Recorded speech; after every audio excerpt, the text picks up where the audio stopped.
Welcome back to Control System Lectures. This is the first video covering the fundamentals of the Fourier transform. And in this video I'll focus on what we use Fourier transforms for, then I'll give you an intuitive way of thinking of the transform, then we'll back up that thinking with a little bit of math, and in the process hopefully simplify the topic for you. So let's get started. I'm going to write two equations right off the bat. And now if you're not already familiar with them, they're probably going to look menacing and a bit difficult to comprehend at first. However, by the end of this lecture, I think you'll come to realize that they're just as intuitive as multiplication or addition. This first equation is called the Fourier transform, or the forward Fourier transform. This second equation is called the inverse Fourier transform. And as you can see, the first equation turns a function of time into a function of frequency. And the second equation does the reverse. It turns a function of frequency into a function of time. And this process of turning one into another is called transformation, and so these equations are transforms.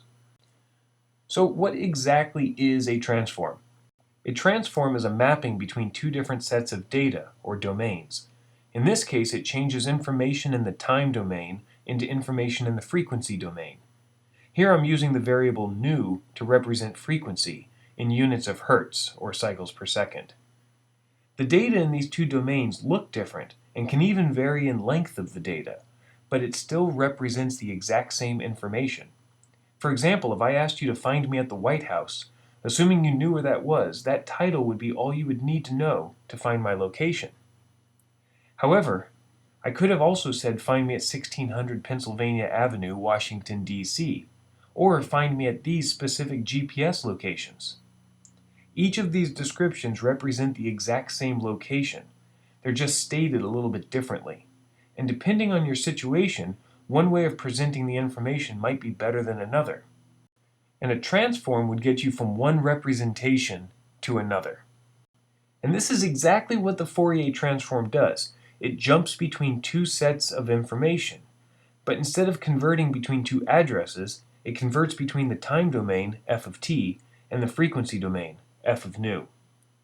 Now Jean Fourier and others figured out in the early 18th century that any continuous signal in the time domain could be represented by a sum of carefully chosen sinusoids.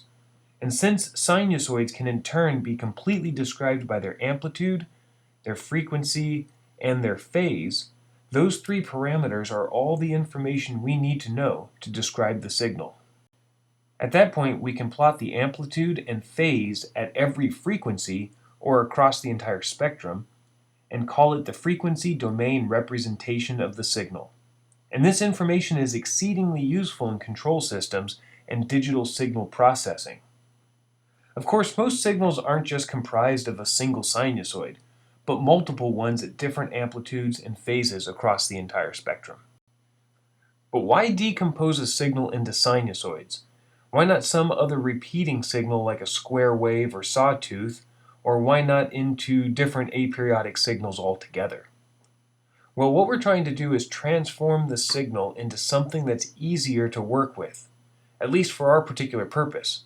And sinusoids are great because they're the only waveform that doesn't change shape when subjected to a linear time invariant system, or LTI system. There's a link at the bottom of the screen to a video that describes why this is true. Alright, so the benefit of having an input waveform that doesn't change shape is that it allows us to think in terms of change in amplitude, or gain, and change in phase through a system at any given frequency. And that lets us make use of a whole arsenal of tools for designing and analyzing control systems. So we know that representing a signal in the time domain is good because that's the way that it's going to behave in real life. But also representing it in the frequency domain is good in other situations when we're designing or analyzing a control system. And the Fourier transform gives us the ability to move from one domain to the other, which is awesome. Also, the other reason that I like Fourier transforms is that it's a stepping stone to the Laplace transform, which is even a more important tool in classical control theory, but I'll cover that in a future video. For now, let's finally dive into some of the math. If I was to give you these 2 points in the frequency domain and asked you to construct the time domain signal, how would you do it? This first point has a frequency of 1 Hz with amplitude of 1, and the second point has a frequency of 2 Hz with amplitude of 0.5, but neither signals are phase shifted. Well, since you know that these correspond to sinusoids, you'd probably write out a small equation like this. You'll see why I chose cosine instead of sines in a moment. But what you have are two separate sinusoids, and when you add them together, you'd get a result that looks something like this in the time domain. Now, I actually didn't plot this out ahead of time. I'm just kind of drawing this from what I expect it to look like, so it might not be exact. Now, if I added a third point, you'd have 3 cosines, and so on. However, it'll start to get really cumbersome if we use more than 3 points. So instead, I can reduce all of these summations into a discrete summation and add up all of the frequencies between negative infinity and positive infinity.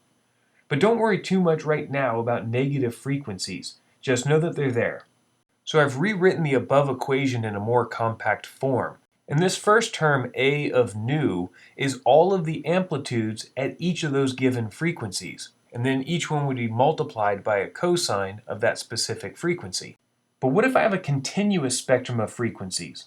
Then you can just replace that discrete summation with an integral, and you can have an equation that looks something more like this. And now you should start to see that this is looking a lot similar to that inverse Fourier transform from above. And you can actually get a good sense of what the inverse Fourier transform is doing just by studying this equation. And you could stop right here, but we'll continue. It's taking parameters like amplitude and multiplying them by sinusoids and adding them all up to get the signal in the time domain. And that's exactly what you did with the 2 or 3 cosines from earlier.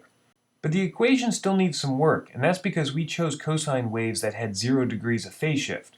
But in general, signals can have sinusoids of any phase shift. Remember that phase and amplitude can be described by a single complex number, which is made up of real and imaginary components.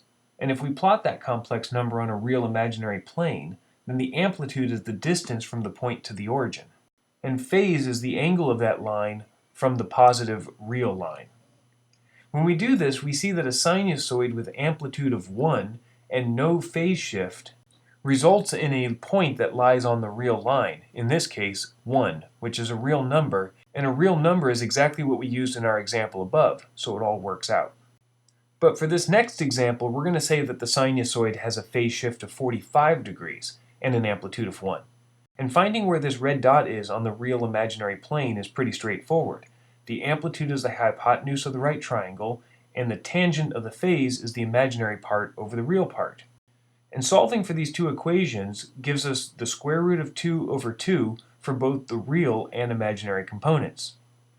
So now we have complex signal information that captures both phase and amplitude, not just amplitude like we had with the real number. And I'll change my A of nu function, which only had amplitude information, into a function of nu, which contains both amplitude and phase. Additionally, we can describe sines and cosines in the complex plane using Euler's formula, which can be written like this. E to the it equals the cosine of t plus I times the sine of t.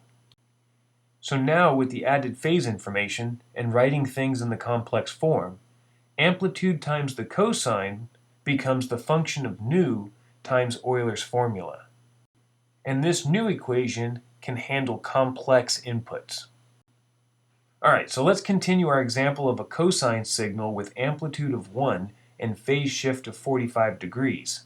And remember, that corresponds to the square root of 2 for both the real and imaginary component for f of nu, which is written at the top of the screen. So if I multiply out this equation, I'm left with 4 separate terms. The first 2 are real numbers, and the last 2 are imaginary. So wait, what does imaginary time even mean? Well, it really doesn't mean anything in our case, and that's where negative frequencies come in to help us. The imaginary time signals are going to cancel out when you consider the negative frequencies. Remember, we're summing all frequencies between negative infinity and positive infinity, and so far we've only looked at the positive 1 Hz. So we need to add this to the results of the negative 1 Hz. Now at this point I have a small side note. The function f of nu is complex, as I've stated earlier. But if you were to plot the real component of f of nu, and the imaginary component separately, you would find that the following is always true when dealing with real-time problems. The real component would be an even function, and the imaginary component would be an odd function. And what I mean by that is that the real value between a positive frequency and its negative counterpart would have the same value and the same sign. And the imaginary value between the two would have the same value, but opposite signs. Also, the values of each is split between the positive and negative values, so they would each be half of the original.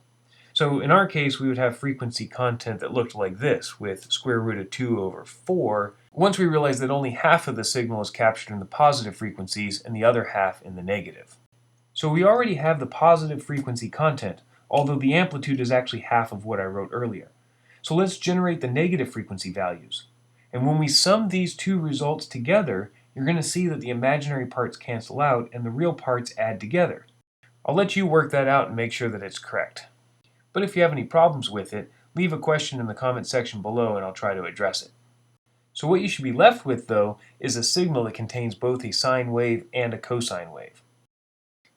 And this further reduces to a single cosine wave with a phase shift, and that phase shift is 45 degrees, which is exactly what we intended from the beginning. So it all worked out. But that really seemed like it took a lot of effort to get to this point, right? Well, really it isn't. Because using the Fourier transform as an integral, you don't have to work through all of those steps individually like we just did. It takes care of all of that for you. Now, in most cases, this integral might be difficult to actually perform, but I'll leave that up to the math department to explain how to go through all of that. What I really wanted to do is just give you an understanding of how the Fourier transform works. So just to sum it up, we can write the transformation from the frequency domain to the time domain like this. You take a continuous set of frequency information, and this is complex information since it has both amplitude and phase. We call that information f of nu. Then you multiply that by Euler's formula, or by a bunch of phase-shifted cosine waves, with frequencies ranging from negative infinity to infinity. Then finally you just sum up each of those waves at all of those frequencies, and what you're left with is the time domain signal. So now you can see that the inverse Fourier transform is really as intuitive as multiplication and summing, since that's all it's really doing. Now I had intended to cover both the inverse Fourier transform and the forward Fourier transform in the same video. Unfortunately, I got writing too much and now I've run out of time. Therefore, this is only part 1 of the video, and in part 2 I'll cover the forward direction of the Fourier transform, along with a simple way to remember it. Don't forget to subscribe so you don't miss any future videos, and as always, thanks for watching.